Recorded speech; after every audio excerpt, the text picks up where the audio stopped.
Familia de Iglesia New York, ¿cómo están? Quería saludarlos. Qué bendición estar con ustedes en este tiempo. Estoy seguro que hay muchas personas conectadas, no solamente en nuestra iglesia local, sino personas que de alguna manera forman parte de la familia Iglesia. Y es un honor para nosotros recibirte. Si es tu primera vez, qué privilegio para nosotros. Hoy es un día muy especial. Hemos decidido utilizar este tiempo, tal vez en vez de una predicación regular, tener una conversación.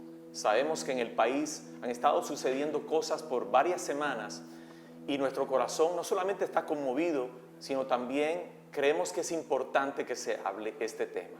Creo que este tema se está tocando lógicamente en las cortes, en la Casa Blanca, pero creo que la iglesia tiene también una voz y es importante que la iglesia hable. Y es por eso que estamos hoy aquí.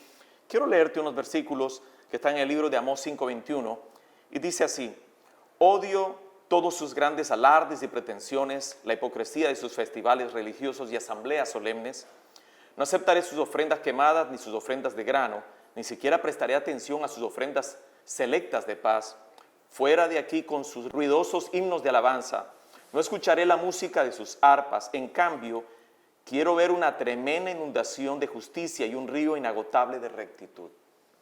Creo que hay un ambiente donde se pide justicia y rectitud. Es tremendo porque esta palabra habla posiblemente de una iglesia que está haciendo muchas cosas, pero que posiblemente no está promoviendo la justicia y la rectitud. Y creo que es importante que nosotros como líderes podamos tener una voz en este tiempo. Y creo que hay mucha gente que está esperando que nosotros también podamos hablar acerca de este tema. Y es por eso que hoy tengo dos personas muy importantes para mí. Tengo conmigo hoy al apóstol Ben Paz de la Iglesia Palabras de Vida del Bronx.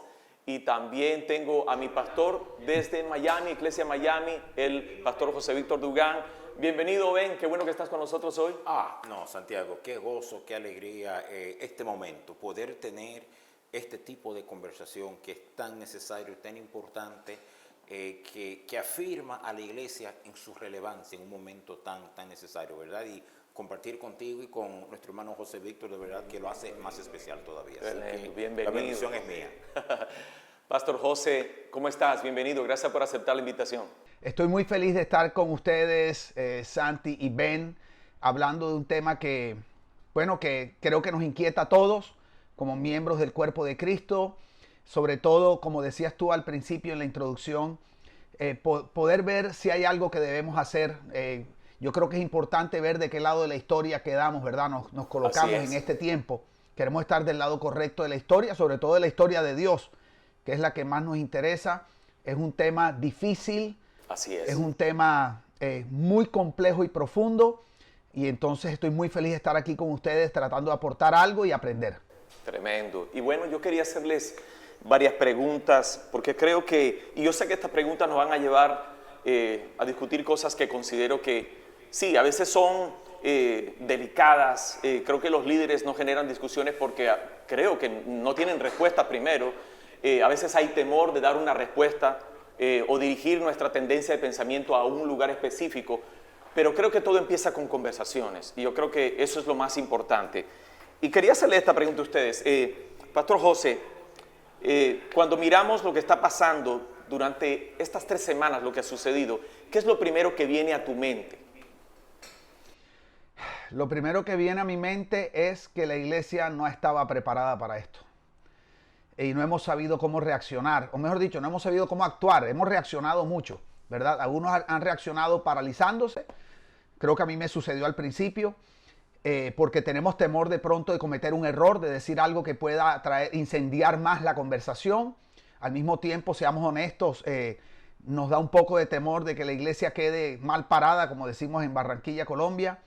Entonces, creo que el primer pensamiento es, uno, cómo la iglesia no ha podido actuar porque no sabemos qué hacer con este asunto, apenas estamos aprendiendo. Y lo segundo, mucho dolor por la comunidad afroamericana, mucha tristeza a medida que he ido estudiando, ver cuánto han sufrido. Me impresiona cuando veo todo a nivel histórico, a nivel económico, a nivel espiritual.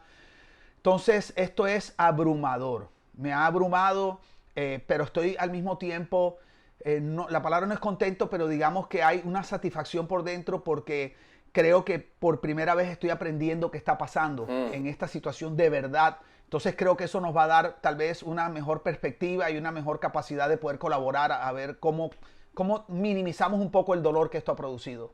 Tremendo, tremendo. Y Ben, cuando tú miras lo que ha pasado en estas 3 semanas, ¿qué te viene a la mente? La verdad es que el proceso interno mío, digamos, ha sido largo en este sentido, ¿verdad? No queremos reaccionar, como bien dice José Víctor, queremos responder. Y la pregunta es, ¿desde dónde? ¿Desde dónde? Porque yo creo que uno ve, igual que José Víctor, ha sido un tiempo para uno educarse. He leído más, yo creo que en estas 2 semanas, sobre las realidades sociales de nuestros hermanos afroamericanos, y debemos decirlo, decimos nuestro hermano afroamericano como que nosotros somos blanquitos, estamos exentos, ¿verdad? Es una realidad que estamos viviendo que realmente afecta a todo el que no es anglo, el que no es blanco en nuestra nación. Y al mismo tiempo, un temor, y me explico, un temor de no reaccionar, un temor de no caer en el jueguito político, que este momento se presta tanto a eso, se presta a convertir nuestra indignación, nuestro temor, nuestra preocupación y hasta el clamor justo de justicia en una herramienta política, que es precisamente lo que estamos viendo ahora. Si ya tenemos 2 semanas y pico desde que George Floyd perdió su vida, lo asesinaron tan violentamente. Y lo que estamos viendo es que de repente esto se está revolcando contra la policía y contra los políticos, y entendemos, y estoy seguro que hablaremos más adelante del racismo institucional, pero yo creo que como hombres de Dios nos corresponde. Hay 2 textos que me vienen a mente. El primero es Jeremías, el famoso Jeremías 29. Yo sé los planes. Si vamos leyendo Jeremías 29 desde antes, Dios da una instrucción muy particular. Él dice, oren por la ciudad, oren por el bien de la ciudad. Y debemos acordarnos como creyentes de que eso ya estamos hablando, de Babilonia. No estamos hablando de Nueva York, estamos hablando de, entre comillas, la maldita Babilonia, la que destruyó a Jerusalén. Y el Señor dice, oren por la paz de esa ciudad, porque en la paz de ella ustedes tendrán paz. Así ¿verdad? es. Y el Salmo 102, donde dice, es tiempo de tener misericordia, porque tus siervos aman sus piedras y del polvo de ella tienen compasión. Pena y compasión no es lo mismo.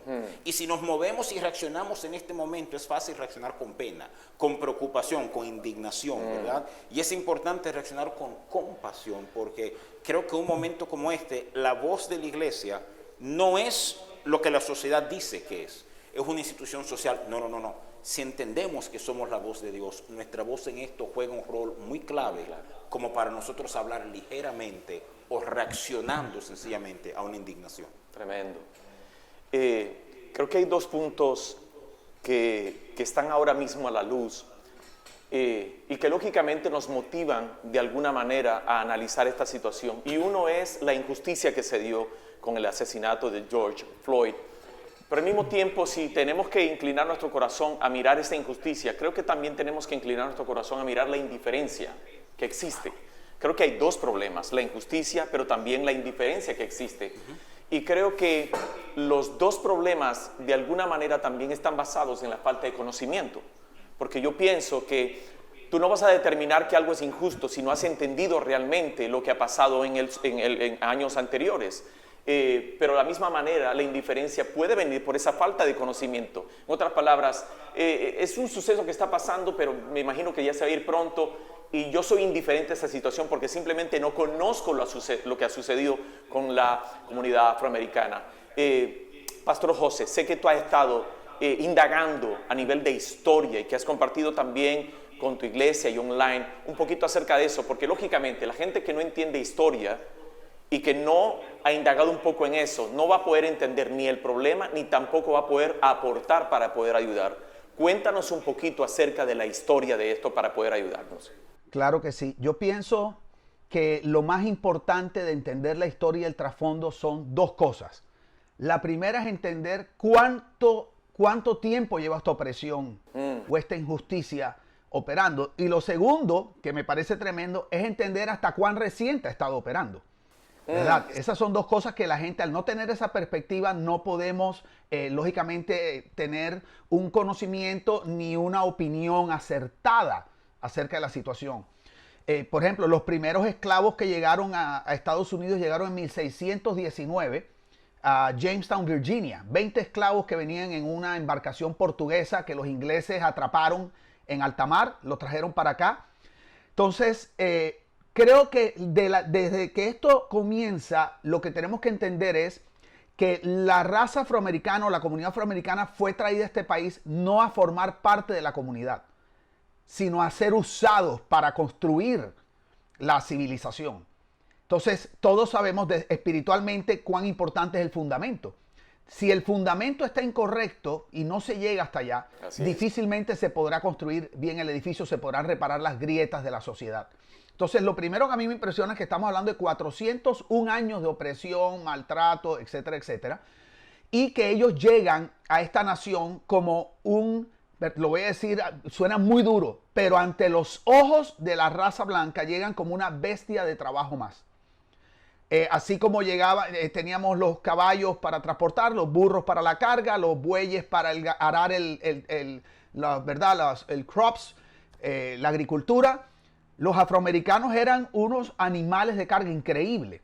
Entonces, desde el fundamento comienza así. Luego, el segundo punto que a mí me impacta mucho es cómo en la Constitución, a pesar de que fue un compromiso que era entre comillas necesario, cómo se les da un estatus de 3/5 partes del valor de un ser humano. Eso para mí es algo que me conmueve el corazón tremendamente. Así es. Esto es algo que es un compromiso que le llaman el 3/5 Compromise, porque lógicamente era la manera de traer al sur, a los estados del sur, hacia los Estados Unidos. Pero mi problema no es con qué intención se hizo, porque el problema es, como decía Ben ahorita, usamos la política, usamos esto para politizar esto. El problema no es con qué intención se hizo, el problema es el impacto que tuvo sobre la comunidad afroamericana. Cuando a ti te dicen, tú ni siquiera tienes la dignidad de un ser humano, de un individuo, tú no vales eso. Tú vales 3/5 partes de un ser humano. Entonces, vean cómo viene la historia. Y luego llegamos hasta 1964, que se firma la Ley de los Derechos Civiles. Bueno, realmente se firmó en el 68, pero duró varios años, creo que la firma Lyndon B. Johnson, si no me equivoco. Y se firma por primera vez. Yo tengo 53 años, yo nací en el 66. Estamos hablando, porque la gente dice, pero pastor, esto es hace 400 años. No es 400 años, esta es mi generación. O sea, cuando yo nací y mis hijos en esta nación nacieron en el momento que por primera vez se estaba penalizando la discriminación por raza, religión. Entonces, no podemos minimizar el hecho de que la generación de los baby boomers, que son los papás de hoy, de la raza afroamericana y de las razas no afroamericanas, nacimos en medio de una cultura racista. Entonces, cuando nosotros vemos por qué razón ellos son traídos, el valor que se les da, o no el valor, o sea, el menosprecio que se les tiene como individuos, y luego hasta cuán reciente es que estamos penalizando este asunto del racismo, la gente tiene que entender que lo que ellos están sintiendo hoy es lógico. A veces usamos excusas como, no, pero es que este país es el país de las oportunidades, aquí todo el mundo tiene oportunidad. Es cierto, todo el mundo tiene oportunidad en este país, pero otra cosa también es cierta, no todo el mundo tiene las mismas oportunidades en este país. Entonces, son cosas que hay que ir entendiendo. Luego, más adelante, podemos hablar de la parte económica, que es algo que la gente no sabe. Cómo el sistema económico de este país afectó a la comunidad afroamericana desde todo el asunto de los préstamos de vivienda y todo esto. Pero al ver toda esta historia, Santi y Ben y la gente que nos está viendo, uno dice, wow. Por eso yo he llegado a esta conclusión personal y se lo enseñé a la iglesia. Creo que lo más ofensivo que nosotros podemos hacer en este momento es asumir que comprendemos lo que la comunidad afroamericana siente. Eso es lo que yo creo. Es lo más ofensivo, porque nadie si tú no has estado bajo 400 años de opresión, menosprecio, de esta manera, tú no puedes entender. Entonces, eso es. Wow. Así es. Yo quisiera, rapidito, y excelente cómo José Víctor cuadra todo esto dentro de la historia, ¿verdad? Pero manejemos una verdad también espiritual en medio de esto y entendemos que todo lo que vemos en lo natural es un reflejo de lo espiritual. Así es. No hay nada en su esencia más puramente diabólico que el racismo. Así es. ¿Por qué? Porque si leemos Génesis 9:6, que es donde se está rehaciendo la sociedad, o sea, el diluvio ha venido, Noé con su familia, entonces Dios está dando instrucciones. Y entre las instrucciones que Dios da, Dios dice esto: el que derramare sangre, o sea, el que matare, hay que matarlo. Y lo curioso dice, bueno, ahí estamos ojo por ojo. No, pero es que Dios le da la razón a Noé. Y le explica y dice, porque a imagen y semejanza de Dios es creado el hombre. Entonces, ¿cuál es el asunto? Cuando yo me rebajo a evaluar a un ser humano, no porque porte la imagen de Dios, o sea, la misma imagen de Dios que yo porto, la imagen de Dios que tú portas, sea parte de la iglesia o no. Cuando yo me rebajo a evaluarlo en base a su color de piel, su estatus socioeconómico, realmente el acto en sí es diabólico, porque ya estoy percibiendo mal el juego entero, ¿verdad? Es lo que permitió, me atrevo a decirlo así, es lo que permitió el acuerdo de las 3/5, del 60%, es lo que permitió ver a los afroamericanos como animales, ¿verdad? De hecho, se hablaba de que no tenían almas, ¿verdad? O sea, y tú miras todo ese tipo de cosas y te das cuenta dónde nace. Señores, no podemos quitar, y perdón si sueno evangélico, pero no podemos quitar que la raíz de esto es la ausencia de Jesús, es la ausencia de Cristo en nuestras vidas. Nos da un set de valores que hay que ser honestos, no la tenemos que inventar. No las tenemos que inventar. Si no tenemos los valores absolutos de Dios, entonces, estoy llevando quizás la conversación al terreno ético, filosófico, moral, ¿verdad? Pero si no tenemos un set de valores reales, entonces no los tenemos que inventar. Y al inventarlos, hay de nosotros cuando juzgamos mal.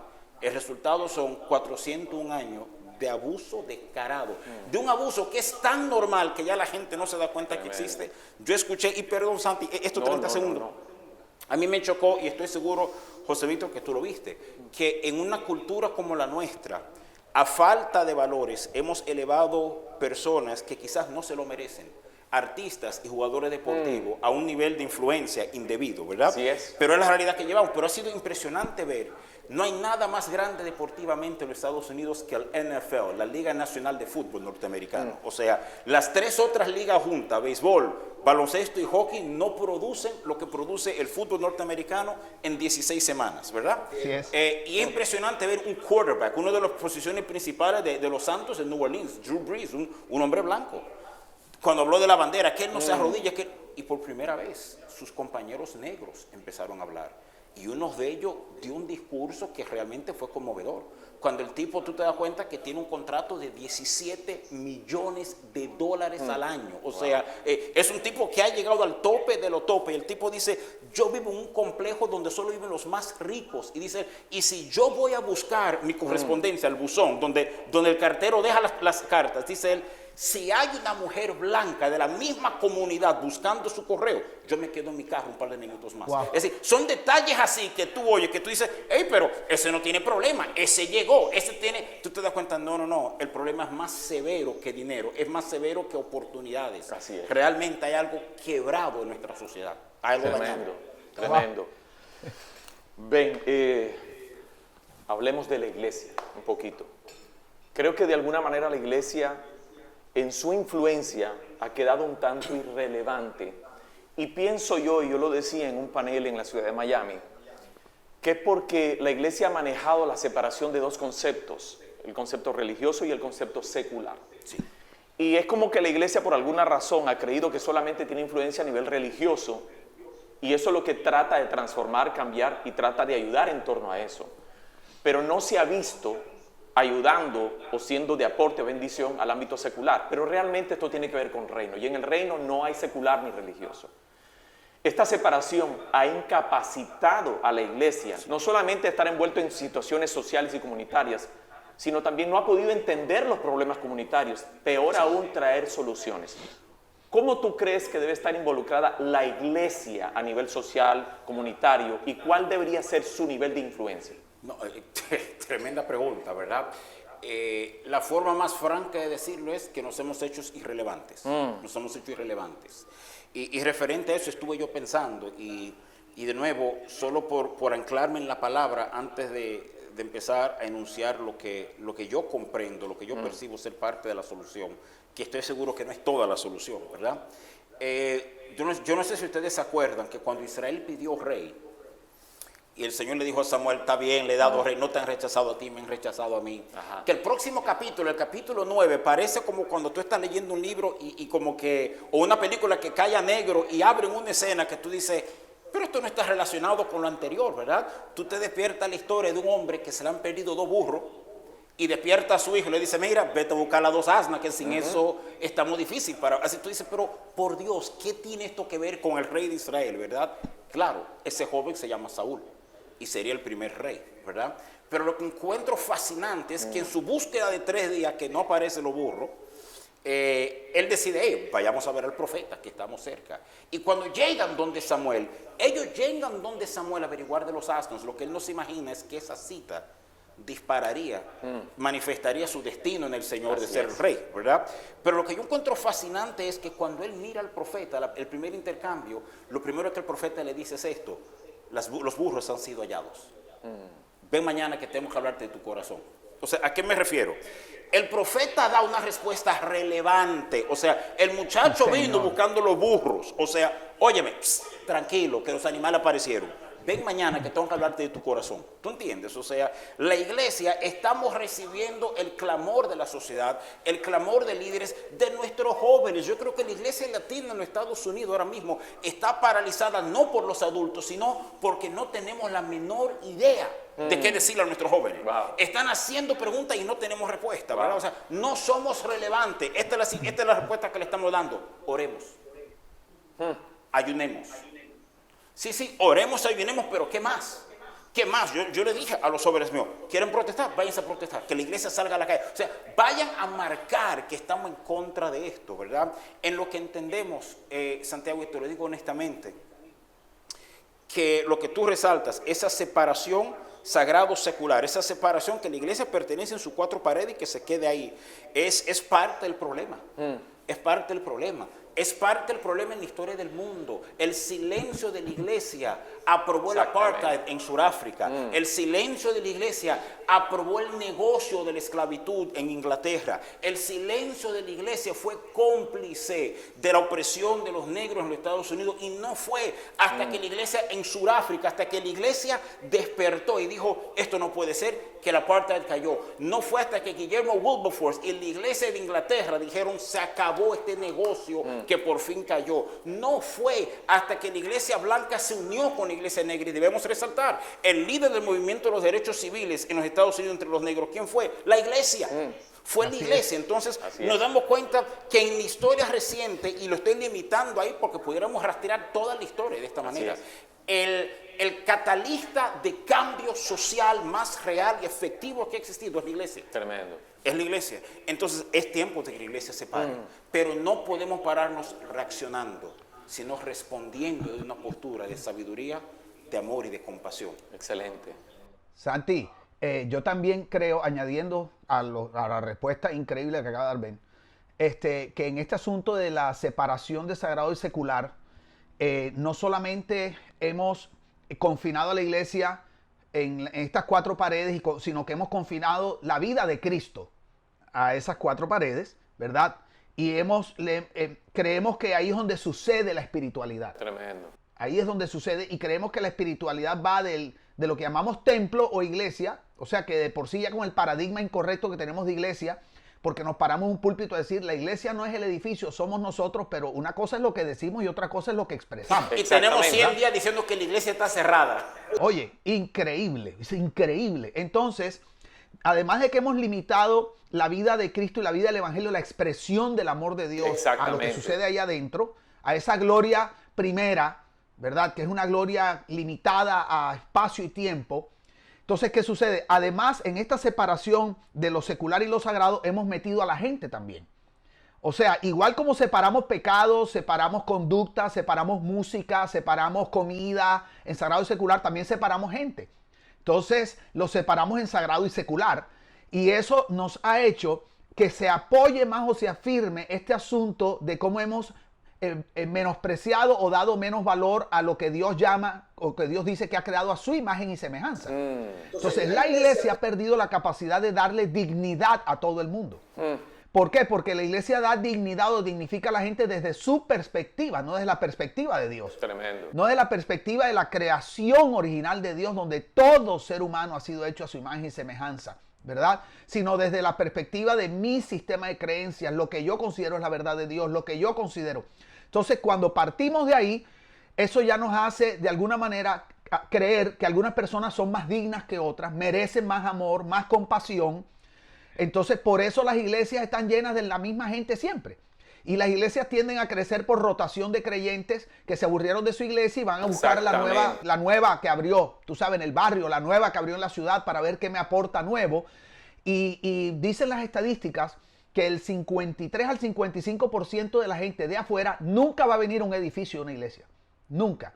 Entonces, ¿qué es lo que sucede? En esta separación de sagrado y secular, la iglesia le preocupa más no perder el 45% que tiene adentro que ir a buscar el 55% que está afuera. Wow. Entonces, cantamos, eran 100 ovejas y Dios, tú sabes, dejó las 99 para ir a buscar. Mentira, mentira. O sea, la realidad es que esta separación de sagrado y secular le ha hecho muchísimo daño a la labor de la iglesia y nos ha impedido, más bien, le hemos robado a la gente de afuera la posibilidad de probar lo único que los va a ayudar en lo que están, que es la vida de Cristo. Hasta que nosotros no entendamos que esa separación no existe, que Dios es rey de todo, todo está bajo su gobierno. Lo que pasa es que hay unos que no lo han entendido y otros sí, ¿verdad? Nosotros no vamos a entender la necesidad de llevar la vida de Cristo, o sea, más bien que llevamos la naturaleza de Cristo y la importancia de proyectarla y reflejarla donde sea que nosotros estamos. Y entender que no es del edificio a las casas, es de las casas al edificio. Nosotros venimos al edificio a traer lo que el desborde, ¿verdad? Lo que nos sobra de la vida espiritual de nuestra vida diaria. La iglesia no podemos seguir viéndola como la gasolinera donde vamos una vez a la semana a cargar para sobrevivir la semana. Es al revés. A la iglesia no se viene a llenar el tanque, a la iglesia se viene a adorar, y adorar significa a dar, que incluye no solamente las finanzas, incluye nuestro canto, incluye nuestras manos, y nos da una palabra de dirección espectacular, pero la iglesia es donde venimos a dar lo que rebosa. Nosotros solo podemos dar de lo que rebosa, pero si seguimos limitando la vida espiritual al edificio, siempre tendremos gente no que rebosa de vida, sino que escasean de vida, y siempre vendrán a llenar el tanque de su alma y de su vida espiritual al edificio de la iglesia. ¿Cómo vamos a impactar afuera si tenemos gente que vive con un tanque siempre medio vacío? Wow, wow, wow, wow. Tremendo. Aprovechando el tiempo, se me viene una pregunta, Ben. Sí. Hemos vivido situaciones difíciles, primero lo del coronavirus. Creo que la iglesia fue golpeada también en este sentido. Creo que viene un sacudón de parte de Dios con respecto a eso. Y también viene ahora esta situación. Una de las cosas que venía a mi mente es que el coronavirus sacó a la luz la dependencia que la iglesia tenía de lugares físicos, de dependencia humana, dependían a los líderes. O sea, esto está sacando el verdadero valor espiritual de cada persona, porque ya no hay un púlpito al cual depender, no hay un líder al cual que me visite para que esté conmigo. Ahora les toca a cada uno vivir la vida espiritual que tienen y que deben tener. Sacó a la luz la dependencia de los líderes, a todos los sueños humanos que teníamos para sacar y levantar la verdadera iglesia. Sin embargo, esta situación creo que sacó las limitaciones de la iglesia. Esta situación sacó a la luz cuán limitados estamos en nuestra voz, en nuestra influencia, cuán escondidos estamos dentro de nuestras estructuras religiosas. ¿Crees que puede venir con esto un cambio transformador para la iglesia, un avivamiento de alto nivel? Espero que sí, Oh, porque si no fue un desperdicio y se repetirá. así es. Es decir, yo vi una frase los otros días que me sacudió profundamente que decía esto: un hombre de 50 años que ve el mundo igual a que lo veía cuando tenía 20 años, ha desperdiciado 30 años de su vida. Claro. Si la iglesia con esto, yo decía cuando esta pandemia empezó, inicialmente me ofendí, y eso es una historia que le he hecho a alguna gente, ¿verdad? Uno de los hombres a quien mi vida está sometida, no voy a dar su nombre porque no es asunto de, ¿verdad?, de uno tirar nombres aquí. Yo le escribí, le dije, estoy aterrizando, tuve que regresar. Yo estaba fuera del país cuando declararon estado de emergencia. Entonces, aquí tú sabes, rebú de cambiar vuelo, de llegar al aeropuerto así, ¿verdad? Uno percibía algo feo está pasando, algo completamente anormal. Uno que estuvo aquí para el 11 de septiembre, es decir, pero lo que tú percibías, tú decías, nuestra ciudad está asustada y hay un pánico por el miedo, ¿verdad? Y le escribo a este tipo, oye, estoy aterrizando, qué sé yo cuánto. Dice, ¿cómo se ve? Y mi respuesta es, qué fea se siente la ciudad. Y el tipo me responde lo siguiente, Bárbaro me responde y dice, qué impresionante, qué ánimo tengo. Para esto nacimos tú y yo. Wow. Y te confieso que yo no lo respondí porque me ofendí, porque mi pensamiento fue, qué chistoso decirlo desde un campito en California donde no va a morir nadie. Pero yo estoy en Nueva York, el lugar más densamente poblado de este continente entero, donde no van a morir 1,000, ni 2,000, ni 10,000, ni 20,000, ni 30,000 gente. Aquí van a morir que no va a haber dónde meterlos. Entonces, primero quise ofenderme, decir, qué lindo decirlo desde allá. Pero mientras más prestaba atención a esas palabras me di cuenta de algo. Es verdad que no es coincidencia, es verdad que en su propósito eterno, Él sabía que nosotros estaremos vivos en él. O sea, la pandemia, nos sorprendió a nosotros. Las protestas que se volvieron violentas nos escandalizaron. Dios quedó igualito en su trono. Dios nos dijo, ¿y qué es lo que está pasando allá abajo? O sea, no. Dios quedó nada de esto. Y Dios plantó la respuesta a este momento desde la cruz cuando estableció la iglesia. Amén. Es decir, Él sabe que nosotros tenemos la respuesta para este momento. Y este es el momento, Santiago, creo, de encontrar nuestra voz. Yo creo que es el proceso. José Víctor lo dijo muy elegantemente cuando dijo, al principio uno se quedó callado, no sé si asustado, si procesando, si, ¿verdad? Que creo que es lo mejor. Yo creo que la mejor reacción cuando no sabemos qué hacer es callar. Porque si hablamos prematuramente no hay con qué recogerlo, ¿eh? Así es. Pero dada la realidad de que ya uno está empezando a ver y a pesar y no a reaccionar, ¿cuál es el problema de reaccionar? Vemos un desbalance y nuestro deseo es reaccionar y establecer, y lo que creamos es otro desbalance del mismo ímpetu. La verdad no va a estar ni aquí ni aquí. Ahora están hablando de quitar a la policía. Increíble. No. Señores, ¿qué cerebro piensa No. que si mañana eliminamos los 38,000 policías del NYPD, el más grande de la nación, que el crimen en nuestra ciudad va a bajar? Más bien, hay psicólogos y expertos y filósofos que hicieron declaraciones de esta naturaleza. Podemos decir que la gran parte de nuestra sociedad solamente es decente, porque aquel hombre decente, entre comillas, sabe que la policía existe. ¿Me doy a entender? O sea, que usted no roba porque usted es demasiado, usted le tiene miedo a la cárcel. Pero si le quitan ese miedo, no hay frenos a lo que... Tremendo, ¿Qué está así moviendo con ese movimiento? Un desbalance, igual de absurdo, igual de violento, igual de dañino. ¿Dónde está la verdad? En algún lugar del centro. Y esa voz tiene que ser la voz de la iglesia, que sepa decir, esto es lo que está pasando, reconocemos, nos duele. Iba a decir esto anteriormente y lo hago en un par de segunditos. Hay una conversación que Jesús tiene que yo creo que de todas sus conversaciones es la más relevante en este momento. Él está en el templo, creo que es miércoles de la última semana de su vida sobre esta tierra, y viene un escriba y le tira la bomba. Mira, ¿cuál es el mandamiento más importante? Y la respuesta de Jesús vale oro, porque Jesús dice, pero el gran mandamiento, amarás al Señor tu Dios con todo tu corazón, con toda tu mente, con todas tus fuerzas. Lo importante es que Jesús no se calla ahí, sino que inmediatamente le dice, y amará a tu prójimo como a ti mismo. Pero fíjate, el tipo pidió un mandamiento, pero Jesús le da dos. ¿Por qué le da dos? Porque si el primero no se conecta con el segundo es irrelevante. Si yo amo a Dios con toda mi fuerza, con toda mi alma, con todo mi corazón, pero no sé amar a mi prójimo, entonces, como dice 1 de Juan capítulo 4, soy un mentiroso. Ahora bien, y amará a tu prójimo como a ti mismo. Y parece que era dominicano el escriba, ¿verdad? Porque inmediatamente el tipo le pregunta, ¿y quién es mi prójimo? O sea, ese tigueraje de buscar, o sea, ¿a quién se le aplica? Y la respuesta es bárbara, porque la respuesta que Jesús da es lo que conocemos como la parábola del buen samaritano. Quiero decirte, José Víctor, no es una parábola. No es una parábola porque teológicamente hablando, gramaticalmente hablando, una parábola es de la vida pastoral, no tiene nombres, ni detalles, ni cosas específicas. Y cuando Jesús habla aquí dice, pero ustedes oyeron lo que pasó los otros días. Entonces dan nombres. Un tipo bajó de Jerusalén a Jericó y fue asaltado. Y es impresionante las dos figuras que él usa. Bajó un sacerdote y bajó un levita. Bajaron dos evangélicos cristianos llenos del Espíritu Santo que hablaban en lengua y profetizaban. La pregunta es, ¿lo vieron o no lo vieron? ¿O no quisieron verlo? Se hicieron los locos, miraron para el otro lado. Exactamente. Entonces, ¿qué ejemplo se atreve a poner Jesús? Entonces pasó un tipo, un samaritano. Yo me imagino el silencio en el templo cuando Jesús dijo eso. Porque si nosotros creemos que el tema racista, blanco, negro y pesado, son niños a los de judíos samaritanos. Son niños. Niños al punto de que era un racismo tan institucional que ustedes no se acuerdan, que el apóstol del amor, Juan, ¿Qué pasó cuando lo sacaron de un pueblo samaritano? Señor, ¿tú quieres que llamemos fuego para que se mueran todo esto? Tremendo. O sea, pero a un pueblo samaritano, nunca lo hizo con un pueblo judío que quisieron matarlo, pero a los samaritanos sí, ¿verdad?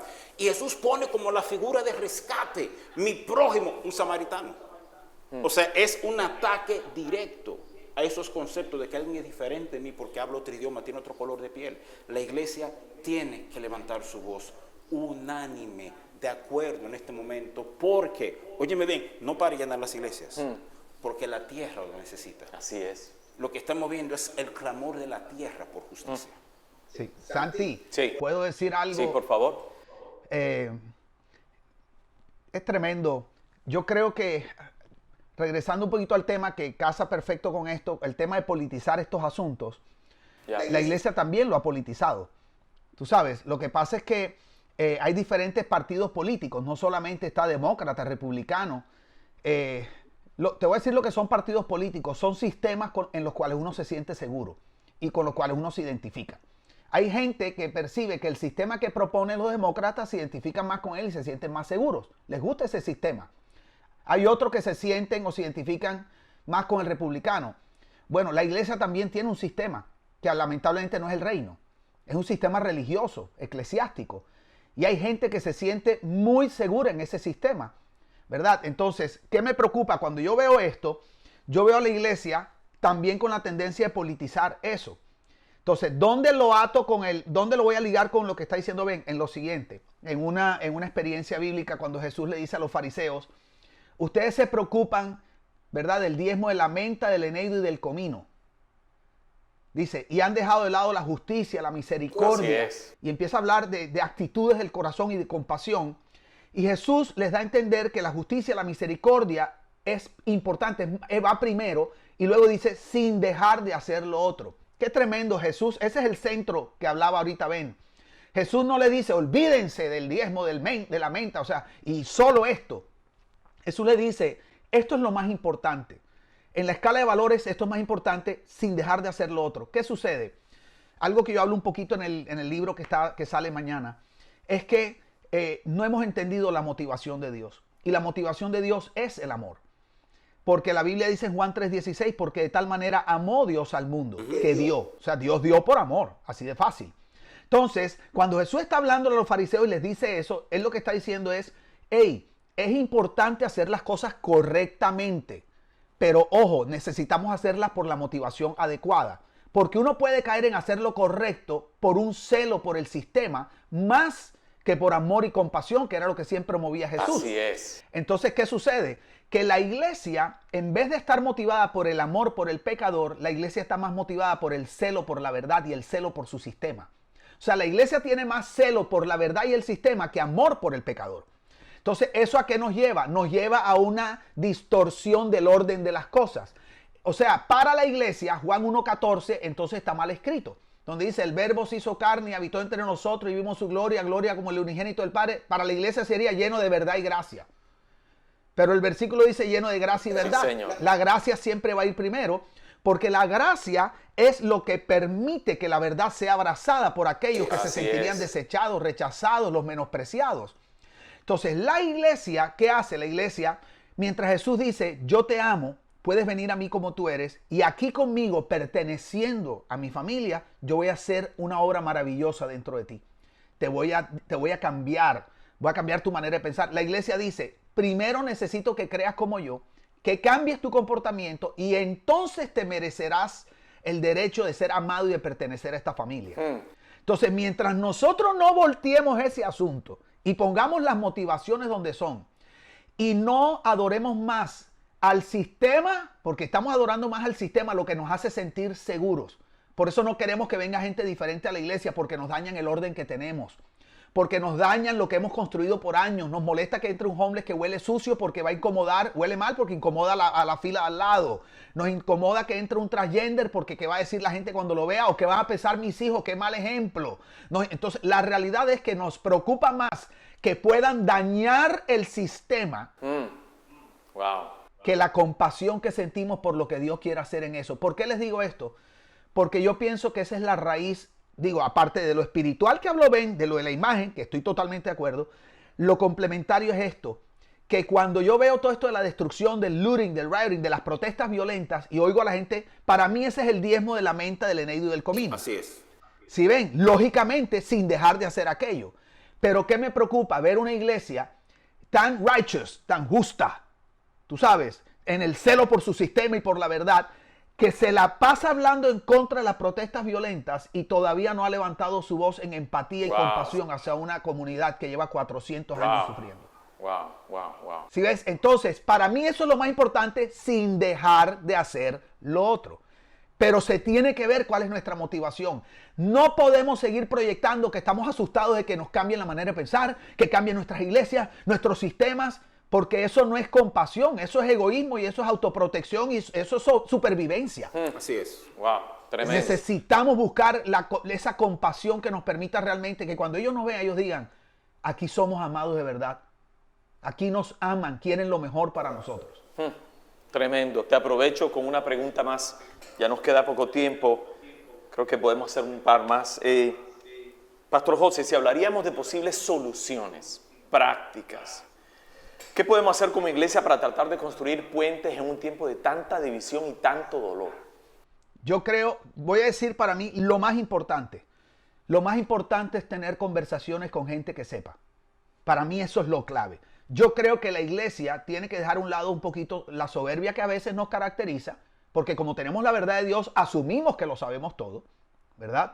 Entonces, yo voy a decir dos cosas. Voy a hablar personalmente y la iglesia y el ministerio que Dios me ha permitido pastorear. Como yo les dije ahorita que tal vez lo que más me preocupa o lo que más he aprendido es que yo creo que lo que más ofende a la comunidad afroamericana es que ellos nos ven como que nosotros asumimos que sabemos lo que sienten o que sabemos lo que está pasando. Yo en estos días he tenido un par de conversaciones con unos líderes afroamericanos muy importantes y ahora voy a tener otra con una mujer que aquí en Miami-Dade es una de las top a nivel del gobierno. Y es creyente, y he tenido también con unas que no son creyentes. Creo que es importante escuchar a ambos lados, ¿ok? Para entender lo que hay en el corazón. No significa que digan verdad o mentira, pero yo he aprendido que es como cuando un niño llora. Aunque esté llorando por algo que vio mal, sus sentimientos son reales. Así Entonces es. nosotros no podemos minimizar los sentimientos o que estén basados en cosas que no son correctas. Sí, señor. Entonces, yo creo que lo primero, Santi, que yo propondría es buscar líderes maduros y centrados de la comunidad afroamericana, no todos creyentes, líderes gubernamentales, líderes, ¿verdad? Y sentarnos a escucharlos y decirles, ok, cosas como esta, ¿qué es lo que está pasando? Muéstrenos su perspectiva. ¿Qué esperan ustedes de nosotros? No significa que eso es exactamente lo que vamos a hacer, pero es importante escuchar eso. ¿Qué esperan? ¿Qué creen ustedes que la iglesia debería ser? La iglesia blanca de frente. ¿Qué son las cosas que más les ofenden? Entonces yo creo que yo propondría comenzar por ahí y una vez que tengamos un discurso más sólido, más holistic, más integral, yo pienso que tenemos que empezar a socializarlo a nuestras congregaciones, a nuestro liderazgo y a nuestras congregaciones. Y lo tercero sería hacer cambios reales, Santi. Cambios reales. Se me vienen a la cabeza algunos, pero por ejemplo me preocupa que cuando veo iglesias tan blancas que parece que lo hubieran lavado, no con la sangre de Cristo, sino con Clorox. ¿Ok? Entonces me preocupa que las iglesias las veo blancas, o sea, no hay nadie afroamericano, no hay nadie de otra cultura. Eso demuestra que nuestras iglesias están establecidas sobre sistemas que no abrazan a otras culturas. No toda iglesia ha sido llamada a ser multicultural, esa es la realidad. Pero es que casi ninguna es multicultural. Casi ninguna. Entonces ahí hay algo que está mal. Yo creo que reunir ministerios apostólicos importantes y empezar desde autoridades a proponer soluciones, a proponer avenidas para ver cómo nosotros podemos de manera práctica hacer un plan de trabajo, poder abrir el corazón de nuestras congregaciones para abrazar más a estas personas y poder llegar más al corazón de estas comunidades. Tremendo. Ven, ¿qué puentes crees que podríamos hacer? No, me quedé hasta pensando cómo hacer lo que José Víctor está diciendo, porque creo que es el punto de partida, es real, es práctico, tienen que haber conversaciones. Yo fui parte de una conversación hace un par de noches con algunos líderes más significativos del Bronx, de mi parte de la ciudad, blancos, negros, latinos, y déjame decirles algo, cuando dimos la palabra nos quedamos en shock. cuando escuchamos la perspectiva del lado de ellos, de cómo lo ven, Wow. de lo que han sufrido. Wow. Y dijimos, tú sabes que esto es un punto de partida bueno, un punto de partida que nos va a permitir crecer juntos y por fin pararnos juntos, ¿verdad? Yo lo único que diría, solo para aclarar, es que también creo esta verdad, que la iglesia es una expresión del lugar en que se encuentra. ¿A qué me refiero? Yo conozco iglesias que están en lugares donde la población es 98% blanco, 2% mixto. Entonces, decir, esa iglesia no es multicultural, es que su región no es multicultural, ¿verdad? Pero nosotros, José Víctor en Miami, nosotros aquí en Nueva York, tenemos literalmente, podemos elegir qué país del mundo queremos tirar porque todo está en nuestro patio, ¿verdad? Así es. Pero la realidad es que, volvemos al tema, yo entiendo que la solución permanente para este momento no radica en la justicia, no radica en la cultura, radica en la iglesia. Y es tiempo de que la iglesia sea lo suficientemente humilde, aún manejando la verdad que manejamos, para ser relevantes como una voz y una solución práctica y verdadera en este momento. Creo que es lo que estamos enfrentando. Tremendo. La última pregunta, Pastor José, para ti. Sé que entendemos que solamente por medio del reino podemos dar definiciones correctas, definiciones de familia, definiciones de finanzas, definiciones de paternidad. Entonces es correcto que por medio del reino también podamos definir comunidad para ser ecuánimes en los beneficios de los grupos comunitarios que existen. ¿Qué opinas con respecto a esto? Estoy totalmente de acuerdo, Santi, totalmente de acuerdo, porque creo que hay que ir por círculos concéntricos, lo que llaman building blocks, llaman en inglés, ¿verdad? Como cuando un niño va a aprender a leer, le enseñan las vocales, luego algunas consonantes, luego las primeras sílabas, ma, me, mi, después una pequeña frase, mi, mamá, me, mima, y vamos construyendo sobre bloques de aprendizaje. Yo creo que la iglesia puede ser y debería ser el pilar, porque la Biblia dice que la iglesia es columna y baluarte de la verdad. Pero la iglesia está desconectada de esta generación, porque aunque Dios y su verdad no cambian, el idioma de la generación sí cambia. Entonces, la iglesia lo que tiene que aprender es a encontrar la manera de comunicar en el idioma de hoy las verdades eternas, básicamente, y hacerlas relevantes para el tiempo de hoy. Yo creo que deberíamos comenzar, número uno, por definir bien qué es un individuo para Dios, ¿verdad? No un cristiano, ¿verdad? Eso que Dios vio y dijo es bueno y es bueno en gran manera. Eso por quienes Dios dio la vida de su Hijo. Dios no dio la vida de su Hijo por los cristianos. Dios dio la vida de su Hijo por los perdidos. Y Jesús dijo, yo vengo a salvar a los que están perdidos. Entonces yo creo que la iglesia tiene que recuperar la imagen de Dios. Y ustedes saben, porque lo hemos hablado en otras veces, tantas veces hablando de identidad, que es un problema de identidad. O sea, hasta que yo no tengo la imagen correcta de Dios, yo no tengo la imagen correcta mía, porque yo fui creado imagen y semejanza de Dios. Entonces, imagínate, partimos desde la imagen correcta de Dios como el Padre, el Creador. Luego poder derivar una imagen correcta del ser humano, de todo ser humano. Por sucio, más sucio que esté, más lejos, más perdido. No importa cuán pecador sea, Jesús a todos los metió en una sola categoría. Dijo que eran confundidos y desamparados.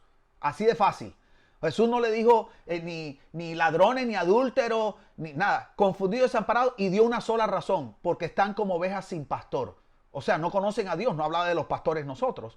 Entonces, definir bien el concepto de Dios como iglesia, definir el concepto de individuo, luego el concepto de familia y el concepto de comunidad. Nosotros tenemos que proponer una comunidad definida de los diseños de Dios. Tiene que ser así. Pero no podemos proponer algo que no vivimos. Porque el ser humano, bueno, sobre todo nosotros enseñamos lo que conocemos, pero impartimos lo que somos.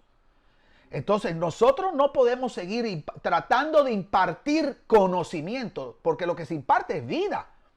Entonces, si la iglesia no tiene esos modelos establecidos correctamente en su interior, y no es una expresión de esa naturaleza, de esas definiciones, como decía un amigo nuestro, decía que una definición incorrecta nos puede llevar al destino equivocado. Y yo creo que lo que está pasando con la iglesia es que tiene muchas definiciones incorrectas y está en el destino equivocado. ¿Cómo vamos a ser relevantes si estamos en dos caminos paralelos donde a veces enseñamos una cosa, pero lo que expresa la vida de la iglesia es algo tan diferente? Right. Entonces, termino con esto, con esa congruencia, que es una palabra que para mí es muy importante y fundamental con respecto a la vida de Cristo. La iglesia, si quiere ser relevante, no solamente tiene que cuidar su idioma, sino que tiene que zanjear, tiene que sanar ese abismo que hay entre lo que enseña y lo que vive. Y no me refiero solamente a enseñanzas normales, me refiero a cosas tan fundamentales como esta, que somos como comunidad. O sea, si en la iglesia no todo el mundo es aceptado, ¿cómo vamos a hablar de una comunidad donde todo el mundo es amado? Tremendo. Imposible. Tremendo, imposible. Wow. Creo que me queda un momentito más para una última pregunta contigo. Mira, se habla de varias cosas. Racismo, racismo sistemático, discriminación, deshumanización. ¿Crees que hay un poco de todo o cuál es el fundamento de todo esto? Sí, hay un poco de todo, definitivamente. Y creo que el fundamento de eso, como bien hemos dicho, es, ¿verdad?, la falta de valor espiritual, que valorar a la gente por su color de piel. Pero históricamente es lo que decía José Víctor. En 1619 a Jamestown, Virginia, llegaron los primeros esclavos. O sea, calcula, 1619. Señores, o sea, eso es 160 y pico de años antes que la República Norteamericana se forme. Así es. Sí, es edificada, la Casa Blanca fue edificada por esclavos. ¿Me hago entender? Tremendo. O sea, Wow. es curioso que los esclavos estaban aquí cuando escuchan estas palabras. Oigan bien estas palabras. Cuando en el curso de eventos humanos se hace necesario que un pueblo disuelva lo que lo une con otro y asumir entre los poderes de la tierra poderes iguales y separados, que las leyes de la naturaleza y la ley de Dios les permite, pero teniendo respeto decente a las opiniones de la humanidad, requiere que ellos declaren esas razones. Y el próximo párrafo dice así: entendemos que estas verdades son autoevidentes, que todos los hombres fueron creados con igualdad, que si fueron dotados por su creador con ciertos derechos que no se le pueden quitar. Entre estos, vida, libertad y el perseguir. Esos son los primeros dos párrafos de la Constitución norteamericana, de la Declaración de Independencia. Tremendo. O sea, es bárbaro pensar, todos los hombres son creados iguales, teniendo otros hombres en cadena. ¿Qué implica? La implicación social es peor, porque la implicación es esta: o uno, no lo consideramos hombres, que fue el debate que del Segundo Congreso Así Continental, esa Declaración de Independencia se promovió el 2 de julio, fue aprobada el 4 de julio y se firmó el 2 de agosto de 1776 por el Segundo Congreso, por 56 convidados del Segundo Congreso Continental de los Estados Unidos. Yo soy loco con la historia norteamericana, pero te voy a decir algo: esa frase es problemática porque inmediatamente causa una de dos verdades. O uno, ellos no son hombres, o dos, no creemos que todos los hombres son iguales. Tremendo. De cualquiera de las dos formas que lo pongas, hay un problema severo, ¿verdad? Entonces avanzamos. Señores, suena feo, Santiago, pero hablemos de cosas prácticas. 1971, ¿ustedes se acuerdan? 74, creo. La serie de televisión Roots, Raíces, de Kunta Kinte. Claro, Kunta Kinte. Ustedes saben que, hablando históricamente, esa fue la primera vez que un afroamericano arrastró su ascendencia hasta volver a África. Y eso fue ayer. 1980 fue cuando hicieron ilegal algo que se llama redlining, que es a lo que todo hablaba José Víctor, cuando los bancos ponían unas rayas rojas en un vecindario negro y decían: a nadie dentro de ese vecindario se le presta. No sé, o sea, legalmente lo hicieron. Y cuando el Congreso les rompe el juego, dejan las rayas rojas y hacen algo que se llama reverse redlining, que todavía no hay ley en contra de eso. ¿Sabes lo que es reverse redlining? Si tú estás de este lado de la calle, yo te doy una tarjeta de crédito al 15%, de que por si es criminal. Pero si tú vives del otro lado de la calle, te doy la misma tarjeta con el mismo crédito, pero al 38%. Wow. Ya no estamos discriminando, le vamos a dar préstamo, pero con condiciones tan desgraciadas que para usted cogerla, tiene que no amarse a sí mismo. O sea, esa es la realidad que vemos. Entonces, definitivamente hay una institución, cuando tú piensas, señores, que 1 de cada 3 hombres afroamericanos perderá un año de su vida en la cárcel, 33%. Así es. Que son 37% de la población y 67% de la población de encarcelados. Y uno entiende, oye, pues no cometa un crimen, pero ¿qué hacer cuando mi comunidad, ustedes me dan para que yo coma, me dan seguro médico, pero me dicen no puede ganar más de $17,000 al año? Tremendo. Entonces, es una trampa por todos lados. Y es un sistema que tiene que ser, no tiene que ser como ahora los agresivos quieren. Tumbemos el sistema, no podemos tumbarlo. pero sí Eso es tiene que ser imposible. reformado de arriba hasta abajo, Sí. tomando en cuenta la realidad y la desgracia y el desbalance social que el mismo sistema que hemos edificado en esta nación ha causado, definitivamente. Wow. Santi, Sí. y añadiendo una cosita rápido a lo que dice Ben, que esto es algo que la gente no conoce, lo del redlining, la gente no conoce la implicación, o sea, el ciclo de pobreza que eso introdujo a la raza afroamericana. Porque resulta que los impuestos por préstamos de vivienda y por vivir en las casas y todo esto es lo que sostiene la educación, el sistema educativo, porque es el 45% de los ingresos, de la fuente económica del sistema educativo. Entonces, al no haber eso, lógicamente el nivel de educación y de las escuelas y los profesores en los barrios Claro. afroamericanos era terrible. Entonces, eso disparó la deserción escolar. Y eso entra otra cosa, que los afroamericanos entran en el sistema de justicia criminal, porque la deserción escolar dispara. Entonces están llenas los juvenile detention centers Tremendo. de Wow. jóvenes Así afroamericanos. Y eso, cuando salen, entran los medios de comunicación con los prejuicios de la raza afroamericana, por lo tanto no les dan trabajo y entran otra vez en el ciclo de la vivienda, otra vez en lo de la escuela, la educación, la deserción escolar. Entonces, ¿qué pasa? ¿Cuál ha sido el resultado? Esto a mí, esta estadística a mí me eriza. La familia promedio blanca, posee 700% más riqueza que la familia promedio afroamericana en los Estados Unidos. 700% más riqueza que la familia promedio.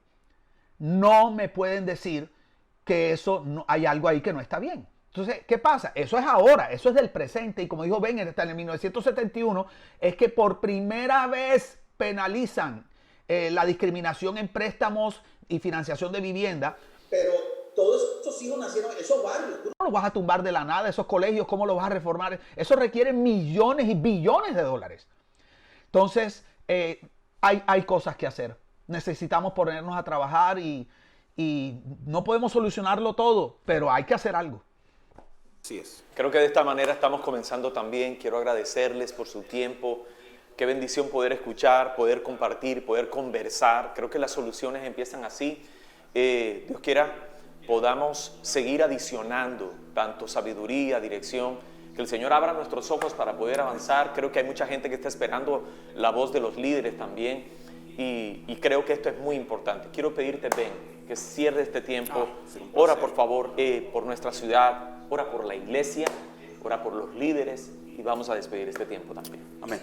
Padre, te damos gracias porque en ti están escondidos todos los tesoros del conocimiento y la sabiduría. Señor. En ti están las respuestas. Padre, gracias por momentos como estos que nos permiten, quizás pensando juntos, hablando juntos, empezar a dar forma a soluciones concretas. Señor, es tu iglesia, tú la amas, glorifícate en ella en este tiempo. Que veamos no la iglesia latina, no la iglesia blanca, no la iglesia negra, sino la iglesia poniéndose de pie para un momento como este, ser la respuesta tan necesaria. Sí, Señor, Señor. bendecimos nuestras ciudades, Sí, nuestras Señor, autoridades, Señor. bendecimos. El asunto no es si estamos de acuerdo con ellos políticamente, el asunto es que oramos por ellos para que tú lo llenes de sabiduría, Así de es. paz, de gracia, para que vivamos en paz. Señor, Sí, Señor. son momentos tensos en nuestra nación, sobre el globo, con la pandemia, con todo, pero esto no te ha sorprendido. Permítenos ser la iglesia. Llénanos de gracia y de verdad en este momento, no al revés, no verdad y gracia, sino gracia y verdad, para que nos paremos como tus brazos, como tus ojos, como tus pies en este momento, con respuestas reales a tanto que necesitan esperanza en este momento. Padre, bendigo la vida de José Víctor Dugán, cuídalo, guárdalo, sigue haciendo lo que estás Sí, haciendo, Señor. con él. Sigue Así es. levantándolo, Señor, en ese lugar como una respuesta real. Gracias por Santi, por Pablo y por Iglesia de New York y lo que ellos representan, y pedimos que tú sigas bendiciendo nuestra ciudad, Señor, que tú seas glorificado y que tú seas visto como la única y justa respuesta en un momento tan crítico. En el nombre de Jesús, amén, Amén. amén, y amén. Amén. Apóstol Ben, gracias por tu tiempo. Pastor placer. José, qué bendición tenerte. Y bueno, a ustedes que nos acompañaron, sabemos que este tiempo ha sido muy especial. Quédate conectado con nosotros. Nos vemos el próximo domingo. Esta conversación pronto saldrá en YouTube. Así que compártela. Y bueno, Dios te bendiga. Nos vemos pronto. Bendiciones. Saludos familia, nos alegra muchísimo que se hayan conectado con nuestro nuevo canal de YouTube. Sabemos que Dios está haciendo cosas maravillosas en nuestra comunidad y tú eres parte de esta casa también. Y si esta palabra fue impacto para tu vida, te animamos a que compartas este link que puede ser de bendición para otras personas. Si todavía no lo has hecho, te invitamos a que te suscribas a nuestro canal de YouTube dándole like y también que selecciones el botón de la campanita para que puedas conocer todo lo que está haciendo Dios en nuestra casa. Recuerda que lo mejor con Dios está por venir. Gracias de nuevo por conectarte. Bendiciones, abrazos.